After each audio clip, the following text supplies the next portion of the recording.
right, time has come.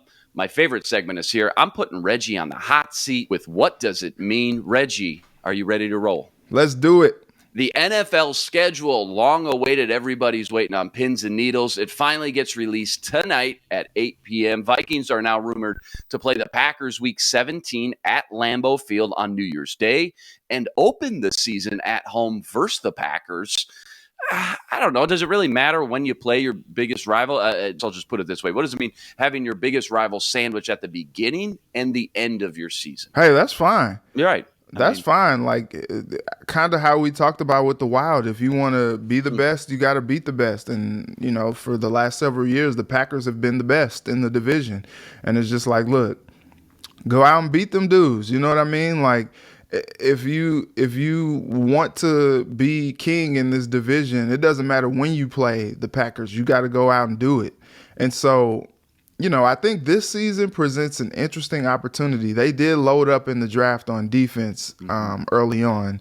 And so, you know, you're like, okay, all right. But this is a good chess match. You know, Kevin O'Connell is an offensive mind. You know, people are looking at him as one of the next bright young offensive minds in the NFL. And so I'm interested to see what he schemes up. You know, actually, Mike Zimmer wasn't bad against the Packers in his Vikings tenure. So, like, you know, Kevin O'Connell's got some shoes to fill in that regard. And so I want to see how he does against the Packers and see if he can, you know, bring that same amount of intensity as Zimmer did, because, you know, they did beat the Packers at home when they had their full arsenal of weapons. You know, that Sunday night game we won't talk about because that was just ugly. No. I had COVID at the time. I was in Green Bay in a hotel room with COVID, watching on TV they're just mercifully beaten by the Packers, just toying with them, beating them down. No Kirk Cousins because he had COVID too. I didn't give it to him, I promise. But I think if you want to beat them, you got to go get them, no matter when they are on the schedule. And side note, let me tell you what bothers me about the NFL. They can't let anybody else have nothing. You know what I mean? Like, you got Stanley Cup playoffs going on. You got Major League Baseball going on. You got NBA playoffs going on. And they're just like, ooh, we want some. We want in on some of this. Releasing these games like every day. Man. Like, dude, just release the schedule already. Why are we doing this? Stop toying with me. It's the same thing with the NFL draft. You just drawing this thing. The NFL draft probably could have been a week before it actually was. Oh, easy. Or 2 weeks before. You know what I mean? Like, stop drawing all these things out. They just always find a way to, like, inch their way into. They're like Tom Brady in that. Tom Brady's just like, I'm going to disrupt things. I'm going to choose some violence and disrupt some things. And they're the same way. They're just like, we want a piece of this pie. We want a piece of the national conversation. Let's drop a game, to get everybody talking about it. Sprinkle a couple breadcrumbs in here. Yeah, I'm just like, come on, man. Just release the daggone schedule already. I'll be so glad when 7 o'clock comes around tonight so they can release this darn schedule, and then they'll find something else to feed the minions in the future. It's just, they kill me, man. They kill me. Hey, schedule drops tonight at 7, but, for the next 20 days, that's all everybody will be talking about, breaking down every single little matchup. Roger Goodell, man, he's got some issues, man. I'll just leave it at that. I don't mind getting the Packers week 1, to be honest, because, typically when you look at week 1 of the regular season, you can catch a lot of teams flat-footed. I mean, there are teams. And they did get caught flat-footed last year in week 1. Yeah, well, it was always Tom Brady or the Patriots, even Aaron Rodgers and the Packers. They typically start out pretty slow. It takes them a while to get into their rhythm. You look back, they're 1-3, 2-2 after the first 4 or 5 games. So I don't mind them coming here. Aaron Rodgers has always had a tough time against the Vikings. Vikings play them tough, man, whether it's at home or away. I think Rodgers' all-time record versus the Vikes, like 16-10-1. I mean, I think that would surprise a lot of people. I think you would assume just how dominant Rodgers and the Packers have been the last 10 years, that would be a little bit more lopsided. But they always play Rodgers tough, no matter where it's at. But Rodgers, by the way, it's going to be interesting to see how long his offense takes to get going. No Devontae, a lot of rookies in place. He can't do it all himself. And Vikings flip the coin. Their offense is ready to go from week one. I mean, they shouldn't skip a beat. Yeah, it's a new offense. It's a new install, new verbiage. But as far as just the chemistry same and players. the timing with the same exact starters up and down. So I'm excited. I actually don't mind that whatsoever, getting the Packers week one at home. Other one, just real quick, it got dropped this morning. Bucks Chiefs week 4 game was just announced. Of all the games that have been released thus far, is this the juiciest one? Is this the best matchup, the most highly anticipated, would you say? Has to be. Even though the Chiefs look almost radically different than the last time they played the Bucks. So I'm interested to see what they do. Interested to see how they gel with some of the new pieces that they have on offense. And so, interested to see what Brady looks like. At a certain point in a quarterback's career, they fall off a cliff. Mm-hmm. And we just have not seen that consistently with Tom Brady. And so I'm interested to see, what Spags dials up to try to, combat the arsenal that Brady has. And, he should get Chris Godwin back and, some of these other weapons that, no AB anymore. No AB. Gronk's another year older. Whatever. Yeah, and Gronk still hasn't committed to playing this year, which is interesting. So, but I mean, even if he doesn't, I mean, you still got Cameron Brate, who I think Cameron Brate is coming off of injury as well. If I'm looking at that right, I'm looking it up right now, and then OJ Howard. So it's just like they still got Brady's got some weapons. So, it's just a matter of, OJ Howard's with the Buffalo Bills now. Oh, he did go there. Okay. Yep. And so, but, I mean, the dude's got weapons all over the field. So I'm interested to see. This may be another one of those games. I still contend, that game between, two of them. The game between the Ravens and the Rams a few years ago, and the game between the Chiefs and the Rams a few years ago. Goodness gracious, those are some of the best games that we've seen in the regular season. And this one may be up there with it. All right, enough NFL schedule. We'll talk about that the next 38 days. Don't worry. Let's talk about what you mentioned, the NBA playoffs. I know the T-Wolves are out of it. That doesn't mean there still isn't some great basketball being played, especially last night. Memphis Grizzlies broke an NBA playoff record when they were up 52 points heading into the fourth quarter versus the Warriors, ultimately winning by 39 and forcing a Game 6 back in San Fran Friday. More impressive, though, was the fact they did all this without Ja Morant. What does it mean for the chances of the Grizzlies duplicating their success without Morant, who may be out the entire playoffs? So my guy John, one of my best friends, he told me last night that the Grizzlies are better without Ja. Wow.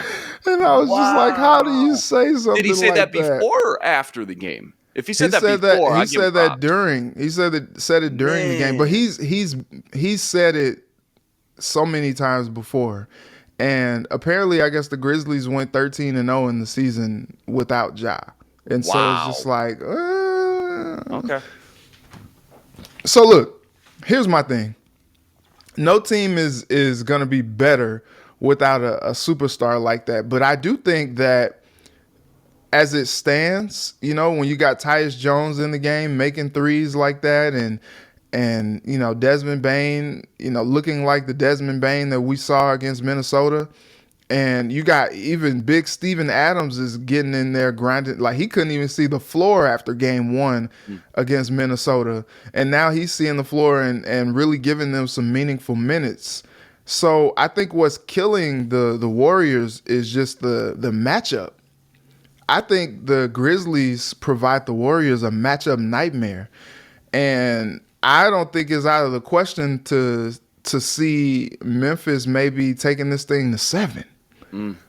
Which is crazy to think, the Warriors are up 3-1 and they don't have Ja. And I think that's a testament to this team that they've built in Memphis that, I know they had some lean years, after Zebo and Gasol left. And, I think fans were ready to throw the towel on the Grizzlies, and now they're waving towels, yelling "Whoop that trick!" I was gonna bring that up, like, man. Oh, that was and great. it's just crazy to see the energy from the Memphis fan base and just the team. They seem to just really have a really good like chemistry and gel together, and so it's fun to watch.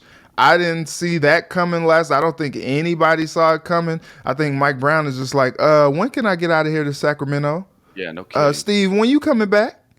And so, like, I just think it's interesting that, these games that Steve Kerr has been out, they won one, they lost one, and now the pressure is seemingly on the Warriors to try to put this thing away. They just need one more win to advance to the next round.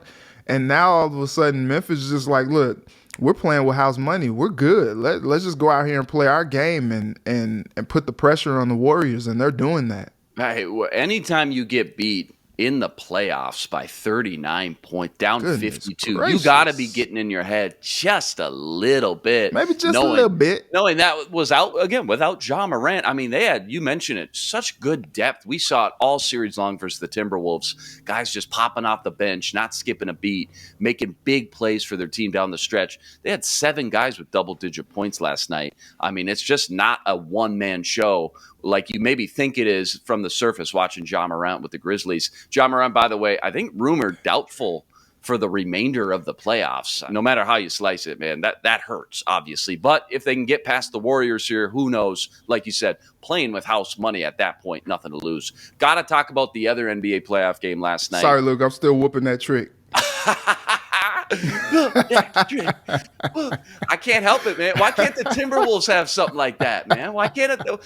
I need every time I watch a Grizzlies game and they play that, I'm just going.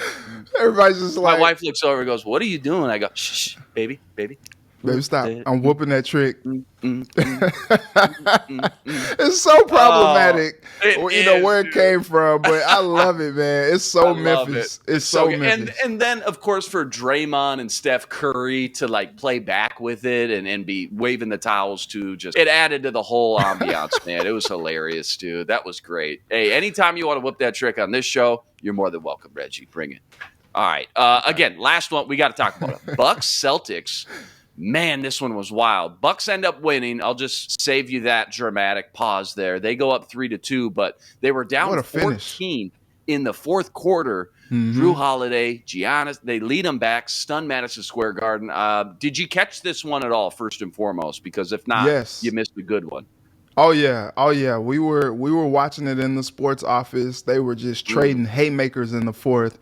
That was just so fun to watch. And shout out to Elle Duncan on ESPN. She tweeted, I think what a lot of people in the black community probably were thinking at the time with Drew Holiday, this infamous DJ drop in Atlanta. You say holiday season.